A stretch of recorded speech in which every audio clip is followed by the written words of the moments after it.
selamat siang Mbak dan Ibu. Waalaikumsalam. Bagaimana kondisi Ibu hari ini?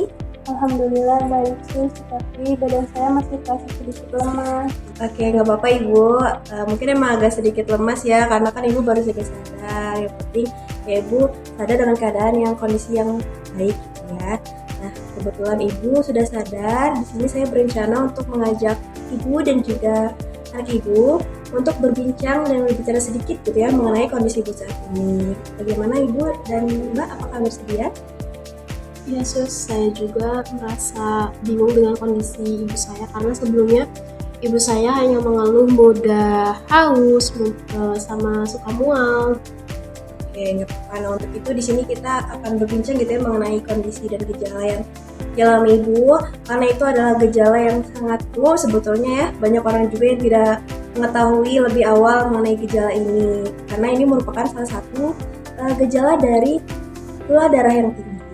Seperti sering haus, sering merasa ingin buang air kecil, dan juga sering merasa lelah. Itu merupakan tanda-tanda yang bahaya gitu ya kalau tidak kita berikan penanganan yang cepat. Nah, jika dibiarkan, ini bisa menimbulkan kondisi yang lebih parah gitu ya. Salah satunya ketoasidosis diabetes. Berarti harusnya kami tahu sejak awal ya sus. Betul Mbak dan Ibu, kita harus mengetahui gejala awalnya tadi yang sudah saya sebutkan. Nah, ini tuh merupakan pencegahan primer namanya. Nah, di mana pencegahan primer ini pencegahan awal yang harus kita lakukan gitu sebelum kondisinya semakin parah. Nah, edukasi mengenai tanda-tanda gejalanya itu sangat penting, harus kita ketahui.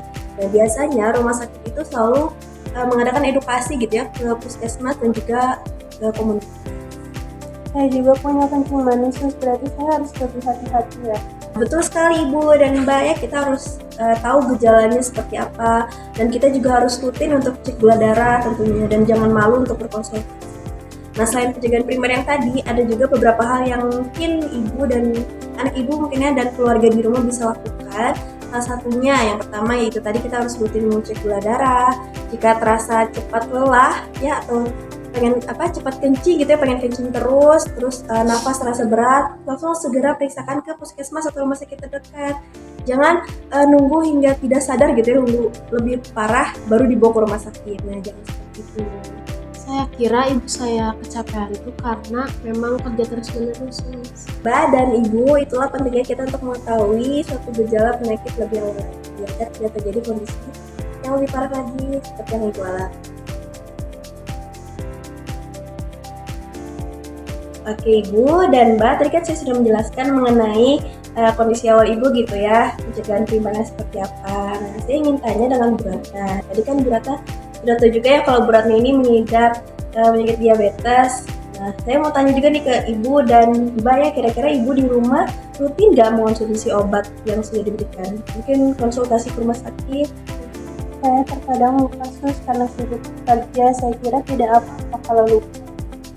Nah, Ibu dan Mbak, itu merupakan masalah yang krusial gitu ya kalau sampai lupa minum obat. Apalagi kan Ibu tadi sudah tahu Ibu ini mengidap penyakit diabetes ya, Mbak juga udah tahu. Berarti harusnya kita harus melakukan pemantauan yang lebih ketat, apalagi mengenai minum obat ini. Nah, ini yang disebut dengan pencegahan sekunder. Dimana pencegahan sekunder ini kita harus minum obat tepat waktu gitu ya, jangan tertinggal dan minum obat sesuai dosis yang sudah diberikan. Setelah itu periksa gula darah secara rutin juga ke puskesmas, itu juga nggak kalah penting. Nah, selain mengonsumsi obat dan juga mengecek gula darah, Ibu juga harus menjaga pola makan Ibu gitu ya, mengurangi porsi nasi, mungkin nasinya bisa diganti selain nasi putih, nasi merah juga boleh, atau enggak nasinya jangan nasi panas gitu ya. Dan juga kurangi untuk makan makanan manis dan minum minuman manis. Nah, selain pola makan juga yang harus dijaga, Ibu gitu ya harus minimal rutin deh seminggu sekali atau 2 kali gitu ya olahraga ringan aja seperti jalan kaki, jalan pagi. Kalau jalan sore ya kurang lebih 15 menit lah. Mungkin Mbak atau suaminya nanti bisa ajak ibunya untuk jalan-jalan gitu ya. Minimal sehari itu ada olahraga. Nah, terus kalau misalkan Ibu mulai terasa pusing, demam atau penyakit sakit ringan lah ya, harus segera dibawa ke rumah sakit gitu ya, harus segera diperiksakan ke dokter biar nggak terjadi penyakit yang lebih parah lagi nantinya.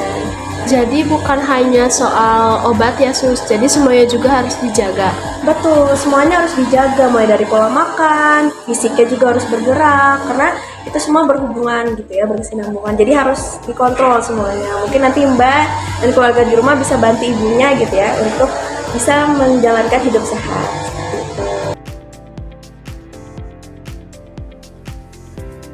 Sus, jika nanti ibu sudah pulang, apa yang harus dilakukan?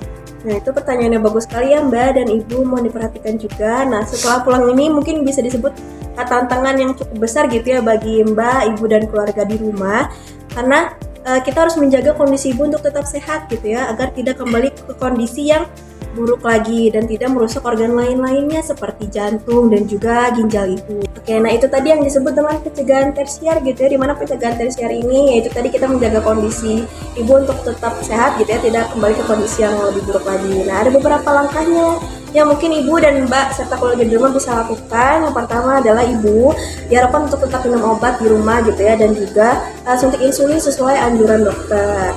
Lalu bisa makan yang teratur, bergizi, dan juga rendah gula. Jadi sudah saya sebutkan juga ya, makanannya harus terkontrol. Juga cek gula darah yang rutin di puskesmas atau fasilitas kesehatan terdekat.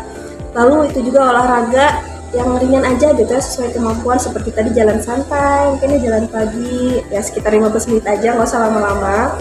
Dan juga yang paling utama dan penting gitu ya, jangan stres ya Ibu, jangan stres. Dan juga keluarga diharapkannya Mbak dan juga suami di rumah bisa ikut berkontribusi untuk menjaga stabilitas mental Ibu di rumah gitu. Baik Sus, saya hanya takut menjadi beban bagi keluarga saya. Bu, mari kita jaga sama-sama ya. Ibu tidak sendirian, ada Sari di sini yang menemani Ibu.